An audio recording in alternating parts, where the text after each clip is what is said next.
So because the perpetrator was Muslim, doesn't it seem that because the perpetrator is Muslim, that's not correct. That has nothing that to do, the designation would no. say it's a foreign No, organization? That's not correct. That is not correct. Okay. Can you explain why? So, homegrown violent extremists, most of the people we arrest in the United States, homegrown violent extremists, self-radicalized, born in the U.S., doesn't matter what religion. But the Orlando Post Club shooter meets those qualifications, and you're implying. He was worked as an international terrorist because he was following under the definition. But he was homegrown and self-radicalized. Extremist cases, how we work homegrown violent extremist cases under the global jihad, we worked under international terrorism. That is correct. Is white supremacy not a global issue? Series on white supremacy and its growing role in the United States right now. And at this hearing, we discovered through expert witness testimony that not all of these incidents seem to be treated with the similar consistency. But we've also heard from experts that whether the FBI classifies extremist violence as, quote, domestic terrorism or a hate crime has major implications on resource allocation and prioritization within the Bureau. Mr. McGarity, the FBI considers preventing terrorism its #1 priority. Isn't that right? That is correct. And Mr. Shivers, what about civil rights violations, such as hate crimes? How do they rank among the FBI priorities? Within the civil rights program, it is the #1 priority. So within the civil rights program, but the FBI overall, doesn't it seem that FBI agents would have more of an incentive to pursue domestic terrorism cases over hate crime cases? Well, again, sometimes those cases overlap. And so in a number of instances, you may have a civil rights investigation and a domestic terrorism investigation open. And I do see here that the civil rights program policy instructs agents to open parallel terrorism investigations whenever a suspect of a hate crime has any nexus to a white supremacist group, correct? Correct. We've seen white supremacist attacks that were clearly domestic terrorism. Experts, in fact, the acting AG, Jeff Sessions, even called some of these incidents domestic terrorism incidents. The Emmanuel AME Church shooting of Black Americans in Charleston and the Tree of Life synagogue shooting in Pittsburgh of Jewish people, those were only designated and charged as hate crimes, not domestic terrorist incidents. Mr. McGarity, why did the FBI not believe that these incidents were domestic terrorist incidents?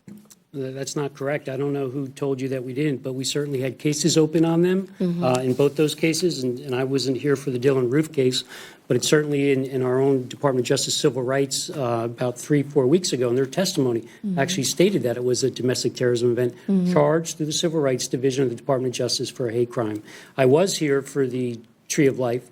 I will tell you, I remember that day distinctly. It was worked as both a domestic terrorism case and a hate crimes case, and it still worked that way. And so you are disputing that the AME, you're saying that AME was charged with domestic terrorism, Dylan Roof. So you're using the word charge. So as I said before, there's no domestic terrorism charge like 18 U.S.C. 2339 A, B, C, D for a foreign terrorist organization. So what we do, both on the international terrorism side with homegrown violent extremists and domestic terrorists, we'll use any tool in the toolkit to arrest them, hopefully left of attack. Should it be after, likely that hate crime statute will come to play through the Civil Rights Division as a charge because it's a good federal charge for us to use. And the Tree of Life. It shouldn't be stated that it's not a domestic terrorism. In fact, on the record, it's stated it's a domestic terrorism. And the same thing with the synagogue shooting? Yes. So so we have two conflicting testimonies. Well, I mean, I can go back to May 8th, 2019 from the Department of Justice on the record, that statement. Called it domestic terrorism cases involving civil rights charges too, including some of the most serious attacks in recent years. Dylan Roof, African-American parishioners engaged at the Emmanuel African Methodist Church, James Field at the Unite to Right rally in Virginia, and then also Robert Bowers. So that's the all statement. 3 events of domestic terrorism. But the actual charge, was the actual charge domestic terrorism? You're not going to find an actual charge of domestic terrorism out there. If you look at Title 18, right? If you're looking for. Well, it says here that, but at the San Bernardino shooting or the Orlando Pulse nightclub shooting, they were designated and charged as domestic terrorist incidents. They were charged, I'd have to go back and look, they were charged likely with, if there was a connection to a foreign terrorist organization, it would likely fall under 18 U.S.C. 23 A or B. So because the perpetrator was Muslim, they are, doesn't it seem that because the perpetrator is That's Muslim, not correct. That has nothing that to do- the that- designation would No. say it's a foreign No, organization? It's not correct. That is not correct. Okay. Can you explain Yeah. why? So, homegrown violent extremists, most of the people we arrest in the United States, homegrown violent extremists, self-radicalized, born in the U.S., doesn't matter what religion. But they the are. Orlando Pulse Club shooter meets those qualifications, and you're He was implying. worked as an international terrorist because he was following under the definition. But he of was how we homegrown work and homegrown violent self-radicalized. extremist cases, how we work homegrown violent extremist cases under the global jihad, we worked under international terrorism. That is correct. Is white supremacy not a global issue? It is a global issue So why are they not charged with foreign?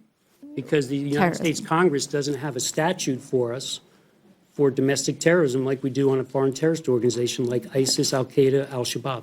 Could you see how this could create issues and discrepancies with how violent extremism by Muslim perpetrators could potentially, even if it's unintentional, but that there are holes and there are gaps here, not through your fault or any one specific person's fault. It could be our fault as Congress.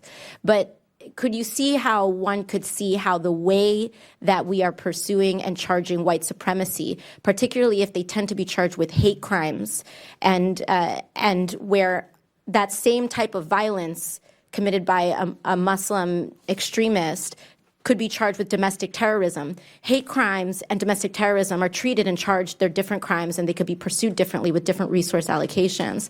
Can you see how people would say that these are being treated differently? Some of the definitions we're using, I think we're talking past each other. But I will tell you from the domestic terrorism side and on the international terrorism side, on the domestic terrorism side, we don't charge of those approximately 115 arrests we did last year.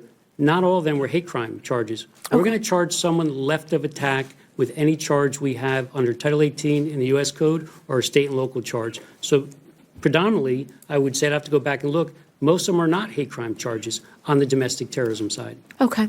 Thank you very much. I will now move to recognize the gentlelady from Illinois, Ms. Kelly.